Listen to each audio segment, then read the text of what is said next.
Welcome to The Explainer. Today, we're diving into a technology that's, well, it's everywhere, isn't it? It's writing our emails, our code, even helping doctors.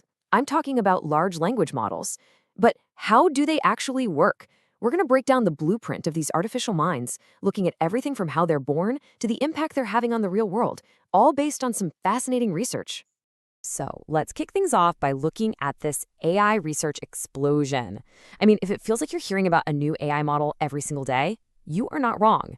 The pace of innovation right now is absolutely staggering.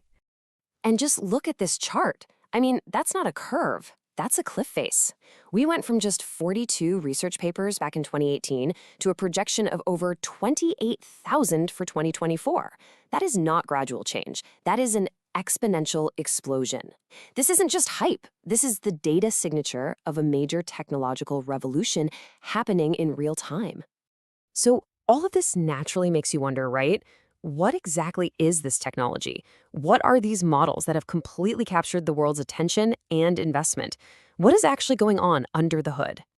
To really get it, we need a blueprint for how these incredibly complex systems are built. And thankfully, the researchers right at the heart of all this have basically given us a map, laying out the entire landscape for us. And here is that map. This diagram from the source paper is just fantastic for showing the big picture. It breaks the whole field down into its core pillars. You can see everything from how they're trained and fine-tuned to their applications and, of course, the challenges. So let's use this as our guide to see how an LLM comes to life. It all kicks off with this two-step dance. First up is pre-training. This is where the model basically just reads the internet, all of it. Think of it like it's general education. Then you have fine-tuning. This is where that broad knowledge gets specialized. It's like studying for a final exam on one very specific subject.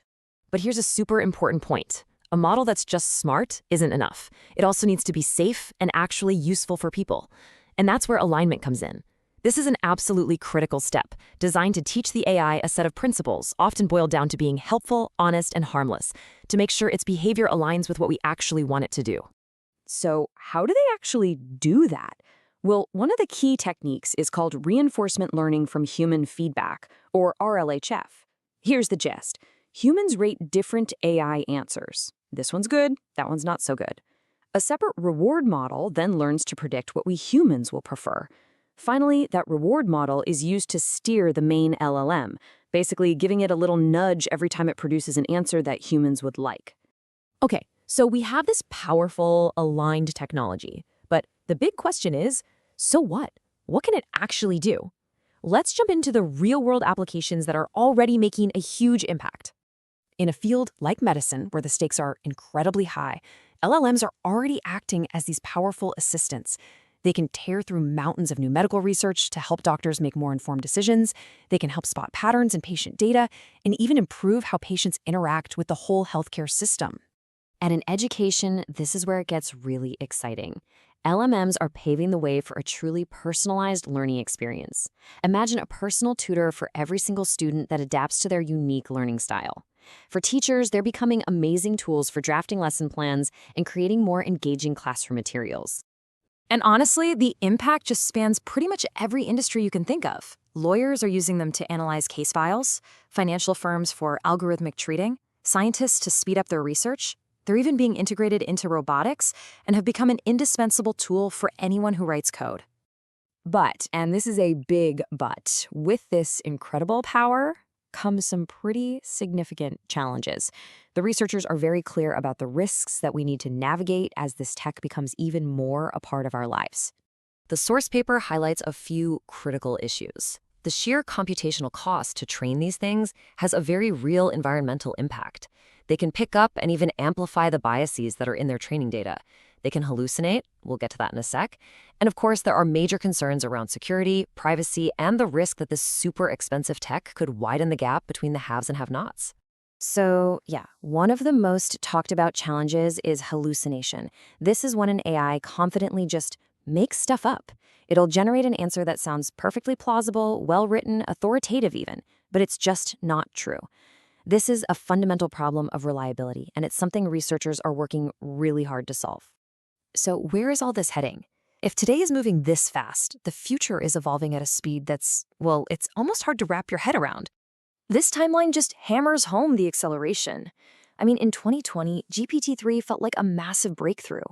By 2022, we were scaling up to over 500 billion parameters. Then 2023 was just a flood of major releases from everybody. And now in 2024, the focus is shifting. It's not just about getting bigger, but smarter, more efficient, and multimodal, meaning they can understand images and sound. And if we look under the hood again, there's a really interesting debate about the best fundamental design. Think of it like a writer versus an editor. The decoder-only architecture, that's your creative writer, great at just generating flowing text. The encoder-decoder models are more like a writer-editor team, better at tasks that need to really understand something first and then generate a response. This choice will have a huge impact on what the next generation of AI can do. All of this progress, the exponential growth, the expanding applications, the daunting challenges, it brings us to one final crucial question. We are clearly getting much, much better at making these models more powerful. The question is, are we also getting better at making them more reliable, fair, and safe? Are we, as their creators and users, becoming wiser in how we build and deploy them? This is for entertaining purposes only.